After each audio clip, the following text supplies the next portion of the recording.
पितृपक्ष 2025 कब से कब तक है? पितृपक्ष में क्या करें और क्या बिल्कुल भी नहीं करना चाहिए? नमस्कार दोस्तों, मैं आपसे कहूँ कि आने वाले 15 दिनों तक आपके पूर्वज, आपके पितर, आपके घर आंगन के आसपास आपकी रसोई की खुशबू और आपके मन की नीयत को बहुत पास से महसूस करते हैं। तो क्या आप इन दिनों को यूं ही बिता देंगे? बिल्कुल भी नहीं बिताना चाहिए भाई। यही तो है पितृपक्ष का रहस्य, जहाँ हर छोटा सा कर्म, हर निवाला, हर भावना आपकी कुल परंपरा के ऋषि ऋण को हल्का कर सकती है और आपके जीवन में ऐसी शांति घोल सकती है जो कभी साल भर की भाग दौड़ से भी नहीं मिलती। इसलिए आज हम बिना भटके, बिना रुके एक कथा की तरह पितृपक्ष 2025 की सारी अहम बातें समझेंगे। कब शुरू, कब समाप्त, क्या सावधानियां, क्या कर सकते हैं, क्या करना चाहिए और सबसे बढ़कर क्यों इन नियमों का आशय आपकी आत्मा और आपके घर की उन्नति से सीधा जुड़ा है। 2025 में पितृपक्ष भाद्रपद पूर्णिमा के साथ 7 सितंबर रविवार से आरंभ होगा और अश्विन अमावस्या, जिसे सर्वपितृ अमावस्या कहा जाता है, 21 सितंबर रविवार को संपन्न होगा। हमारे यहाँ माना जाता है कि इस अवधि में पितरों की चेतना पृथ्वी लोक के निकट रहती है। पक्षियों की चहक, पशुओं की सहजता, हवा की किसी हल्की थपकी के रूप में वो हमारे इर्द गिर्द होते हैं। इसलिए जो कुछ भी हम करते हैं उसका असर दो दिशाओं में जाता है, एक हमारे मन पर और दूसरा उन अदृश्य संबंधों पर जो हमें पीढ़ियों से जोड़ते हैं। अब जरा सोचिए, जब कोई अतिथि घर आता है तो हम दरवाजे पर मुस्कान से उसका स्वागत करते हैं, पानी रखते हैं, आसन देते हैं, रसोई में ताज़ा कुछ बनाते हैं। पितृपक्ष का अर्थ भी यही मेहमान नवाजी है। जब मेहमान अदृश्य है और रिश्ता बेहद पुराना, इसलिए सुबह की शुरुआत में ही अपने रसोई घर को उपवास पर मत रखिए। घर में चाहे कितने भी सीमित साधन हो, 3 दाने सही लेकिन ढककर रखिए। सुबह का एक छोटा सा नियम बना ले, नहाकर साफ कपड़े पहनकर सबसे पहले रसोई में थोड़ा सा सात्विक भोजन अलग निकाल दें। चावल, दाल, रोटी, थोड़ी सब्जी या गुड़, खीर का थोड़ा सा भाग उसे ढक कर रख दें। ये दिखाने के लिए नहीं, बस अपने मन को याद दिलाने के लिए कि ये हिस्सा हमारे पितरों के लिए है। साथ ही मुख्य दरवाजे के भीतर वाली चौखट पर एक साफ पाटा यानी पीढ़ा रख दें और उसे भी ढककर रखें। उस पर एक गिलास पानी रख दें। ये संकेत है हम आपका स्वागत के लिए तैयार हैं। इसमें कोई झंझट नहीं है, कोई बड़ी लागत नहीं, बस भाव चाहिए। अब आता है तर्पण का विषय। अगर आपके घर में तर्पण होता है तो सुबह खुले में आंगन, छत या बालकनी के दक्षिण दिशा की ओर मुख करके स्वच्छ जल में तिल मिलाकर अर्पित कीजिए। कुशा हो तो अच्छा है, नहीं हो तो भी आपका सच्चा मन ही सबसे बड़ा साधन है। आमतौर पर ज्येष्ठ पुत्र तर्पण करता है, पर अगर परिवार अलग अलग रह रहा है तो हर घर के प्रतिनिधि कर सकते हैं। बड़े भाई उपलब्ध हों तो अच्छी बात है, नहीं तो छोटा भी कर सकता है। कहीं कहीं बहुएं भी श्रद्धा से ये कार्य करती हैं, कहीं कहीं नहीं भी करती हैं। जो आपकी परंपरा चली आ रही है वही मानिए। सबसे जरूरी बात है कि सम्मान बना रहे और घर में एकता रहे। खाने पीने की बात तो सीधी सी है। इन दिनों तामसिक भोजन जैसे मांस, मछली, अंडा से बचना बेहतर माना जाता है। लहसुन प्याज भी ना ले तो और अच्छा। सात्विक भोजन पकाएं, ताज़ा भोजन करें, बासी बिल्कुल भी ना करें और फ्रिज में ढेर सारा बनाकर रखना और अगले दिन गर्म करके खाना इस समय ठीक नहीं माना जाता है। इसलिए इस बात का खास ख्याल रखें। जितना चाहिए उतना ही पकाएं। अगर कभी आटा बच जाए तो ढककर रख दें और कोशिश करें कि गोल गोल पिंड जैसा आकार बनाकर उसको ना रखें। पहले तो कोशिश करें कि आटा ना बचे, ऐसी कोशिश जरूर करें। ये छोटी छोटी सावधानियां हमारी भावनाओं को और भी साफ कर देती हैं। अब महिलाओं और घर के बड़ों के लिए कुछ सहज बातें। पितृपक्ष के दौरान हेयर कट, नाखून काटना, बहुत बड़े ब्यूटी ट्रीटमेंट नहीं लेने चाहिए। साज सज्जा, इन सब से थोड़ी दूरी रखिए। अगर सच में बाल कटवाना जरूरी है तो पितृपक्ष शुरू होने से पहले कर ले। थ्रेडिंग जैसी मिनिमल चीज़ें कई जगह चलन में होती हैं, पर कोशिश करें कि इस वक्त ये सब चीज़ें ना ही करें तो ज़्यादा बेहतर है। नई साड़ी, नया भारी गहना, नए चमकदार कपड़े निकालने की जल्दी मत कीजिए। यानी अगर रखे हैं तो उनको रखे रहने दें, फिर बाद में नवरात्र आ रहे तब उनका यूज़ करें। मत कीजिए। जो ज़रूरी है वो पहले से ले रखा हो तो भी पहनना नवरात्र में ही अच्छा लगता है। पुरुष भी अक्सर इन दिनों दाढ़ी बाल नहीं कटवाते और अमावस्या के बाद सामान्य ग्रूमिंग शुरू करते हैं। ये सब इसलिए ताकि घर का माहौल गंभीर और शांत बना रहे और मन में स्मरण बना रहे। पूजा पाठ की बात भी बिल्कुल साफ है। रोज की सामान्य पूजा, दीपक, धूप, मंत्र पाठ जो आप करते हैं वो सब करिए। बस बड़े बड़े शोर शराबे वाले अनुष्ठान, धूमधाम वाले आयोजन ये अभी टाल दीजिए। पितृपक्ष में शुभ मंगलकारी जैसे विवाह, निश्चय, सगाई, गृह प्रवेश, लगन की तारीख तय करना वगैरह रुके रहें। इस वक्त ये इसी में भला ही है। ये समय स्मरण का है, प्रार्थना का है, इसलिए नए भव्य शुरुआत के लिए थोड़ा इंतजार कर लेना है। अच्छा माना जाता है तीर्थ जाना, चाहे तो जा सकते हैं। नदी तट पर जल अर्पित करना, पीपल के नीचे दीप रखना, गौ सेवा करना, ये सब बहुत अच्छी बातें हैं। ये दिखावा ना हो, बस सादगी से इसको करें। जानवरों और पक्षियों के प्रति दयालु रहें। अगर आपके घर की छत पर कोई कौवे आते हैं तो उनके लिए 2-4 निवाला अलग रख दें। जिस गली से गाय गुजरती हो उसके लिए थोड़ा सा हरा चारा या सूखी रोटी रख दें। पक्षियों के लिए थोड़ा सा दाना और पानी रख दें। ये सब केवल दान नहीं है, ये हमारे पितरों तक पहुंचती हुई एक प्यारी सी नमस्ते है। पितृपक्ष में किसी भी पशु पक्षी को नुकसान बिल्कुल भी ना पहुंचाए, ये बात बहुत जरूरी है। लोग मानते हैं कि पितर किसी भी रूप में आसपास हो सकते हैं, पक्षी की चहक में, हवा की ठंडक में या किसी अनजान की मुस्कान में। इसलिए हर जीव के प्रति कोमल रहना ही सही है।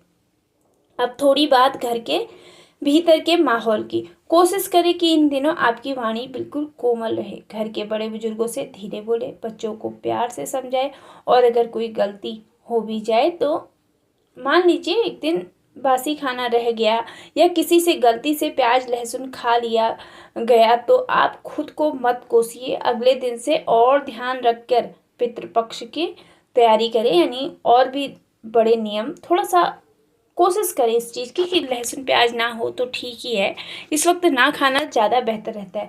आपका भाव सही रहेगा तो कृपा बरसती रहेगी। सर्वपितृ अमावस्या 21 सितंबर इन 15 दिनों का सबसे खास दिन होता है। इस दिन अगर संभव हो तो किसी जरूरतमंद को भोजन जरूर कराएं। किसी ब्राह्मण या किसी बुजुर्ग को आभार से खिलाएं। कौवे और गायों के लिए कुछ खास रखें। पीपल के नीचे दीपक जलाएं और जल अथवा कच्चा दूध जरूर अर्पित करें। शाम को जब आप दीपक की लौ को स्थिर होते देखें तो मन ही मन अपने कुल का नाम याद करें, अपने पितरों के चेहरे याद करें और उन्हें धन्यवाद जरूर करें। आपने मेरे घर पर कृपा की, आप जहाँ भी हों सुखी रहें। हम आपकी सीख को आगे बढ़ाएंगे। अब एक छोटी सी कल्पना से समझते हैं कि ये 15 दिन इतने खास क्यों लगते हैं। मान लीजिए आपके दादाजी को मीठी खीर बहुत पसंद थी। आपने खीर बनाई, 1 चम्मच अलग ढक कर रख दी और मन ही मन कहा, दादाजी ये आपके लिए। क्या आपको लगेगा कि कोई अदृश्य मुस्कान आपके आसपास है? जरूर लगेगा आपको ऐसा।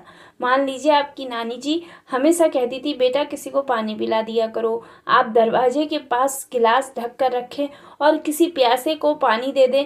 क्या आपको लगेगा कि नानी जी ने आपके सिर पर हाथ फेरा? जरूर लगेगा आपको ऐसा। ये भावनाएं ही तो पितृपक्ष का असली खजाना है। यही खजाना घर में सुकून और बाहर के कामों में आसानी लाता है। जब मन हल्का होता है तो निर्णय साफ होते हैं। जब घर में शांति होती है तो लक्ष्मी भी टिकना पसंद करती है। आपका एक एक दिन कैसा हो सकता है ये भी समझ लीजिए। सीधी और आरामदायक तरह से सुबह उठकर स्नान करें, साफ कपड़े पहने, छोटी सी प्रार्थना, रसोई में सात्विक भोजन, थोड़ा सा अलग अर्पण के लिए ढककर रखें। दरवाजे के पास पाटा और ढका हुआ पानी, अगर तर्पण करते हैं तो कुछ बूंदे तिल के साथ अर्पित करें। दक्षिण की ओर मुख करके फिर अपने रोजमर्रा के काम कीजिए। ऑफिस, घर, बच्चे, पढ़ाई सब जैसे चलता है वैसे ही। बस ध्यान इतना ही, वाणी मीठी रहे, क्रोध कम रहे और मन में कृतज्ञता बनी रहे। शाम तक जो अर्पित भोजन है उसे कौवे, पक्षियों, गाय आदि को दे दें। फिर पानी पौधों में डाल दें। रात को सोने से पहले 2 मिनट अपने पितरों को याद करके धन्यवाद करें। ये दिनचर्या बहुत सरल है और मन को अच्छी सी शांति भी देती है। सब कुछ आम सवाल बहुत सरल जवाबों के साथ। वो पर कहानी की तरह आगे बढ़ते हैं। क्या हम पूजा कर सकते हैं? बिल्कुल कर सकते हैं। हाँ बिल्कुल, दीपक जलाइए, आरती करिए, घर में भगवान के नाम का जाप करिए। बस अनावश्यक धूमधाम, बैंड बाजा, बड़ी भीड़, ये सब टाल दीजिए। क्या हम तीर्थ जा सकते हैं? अगर आपका मन नदी किनारे जल अर्पित करने को कहे तो जाइए। क्या बच्चों का जन्मदिन मनाया जा सकता है? जी हाँ बिल्कुल मनाया जा सकता है, पर सादगी से। केक काटना गलत नहीं, पर दिखावा, नए नए भारी कपड़े, जोरदार म्यूजिक, उनकी जगह मिठाई बांट दीजिए, किसी गरीब को दे दीजिए। सबको सबसे आशीर्वाद दें, ले लें, और बच्चों को भी समझाएं कि आज हम दादा दादी, नाना नानी को याद कर रहे हैं, इसलिए सब कुछ सादगी और प्यार से होगा। इससे बच्चे भी अच्छी सीख लेंगे। क्या नई चीज़ खरीद सकते हैं? ज़रूरत की चीज़ खरीदना हो तो खरीदें, पर नई साड़ी, नया गहना, नए फैशन वाले सामान, इनका इस्तेमाल नवरात्रि के बाद ही करें तो अच्छा होता है। क्या महिलाएं सिंदूर लगा सकती हैं? पीला सिंदूर इस समय ना लगाएं। लाल सिंदूर अगर आपके घर की रीति अनुमति देती है तो लगा सकती हैं। सबसे बड़ी बात, पितृपक्ष में करुणा आपकी सबसे बड़ी पूंजी है। किसी जरूरतमंद को खाना खिलाना, किसी बुजुर्ग की मदद करना, किसी बच्चे की कॉपी पेंसिल उसको देना, किसी बीमार की दवा भेजना, ये सब कर्म सीधे आपके पितरों तक पहुंचते हैं।